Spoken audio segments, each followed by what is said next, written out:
सुप्रभात. श्री परमरहस्य वाचन अध्याय 16वा श्लोक क्रमांक 5 ओवी क्रमांक 30. श्री गणेशाय नमः. श्री गुरुभ्यो नमः. श्री सरस्वते नमः. हे चहुयुगी झाले आपण, रेवण सिद्ध मरुळी सिद्ध दोन, तिसरा एक राम महाप्रवीण, चौथा तो पंडिताराध्य महाप्रताती विश्वाराध्य, अखंड होऊन राहिले निज बोध, निजचीचे स्वतः सिद्ध मुनीश्वर ओ देवी.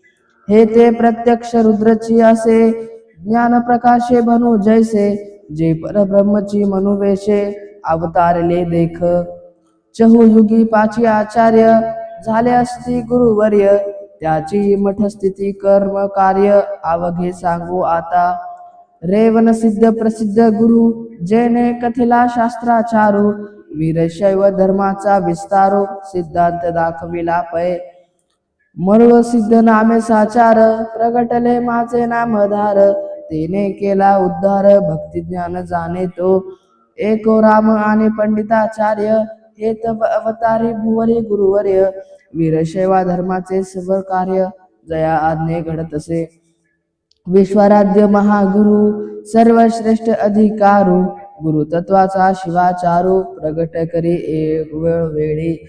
रेवण सिद्ध पूर्व दिशे, दक्षिणे मरुळ सिद्ध असे, पश्चिम दिशी वसे एको राम. पंडिताराध्य उत्तरेसी, विश्वाराध्य तो महाप्रदेशी, शंकर निरोपी पार्वतीसी, हे चहुयुगी जाहले. प्रत्येकं च प्रवक्ष्यामि, तेषां नामानि वैशृणु. अथं गोत्रं तथा सूत्र, प्रवरानि यथाक्रमम्. ही सांगितली संक्षिप्त कथा, आता विस्तारे एक गोत्र गाथा. दंडक मंडलो सूत्र सर्वथा, निरोपितो वेगळाले.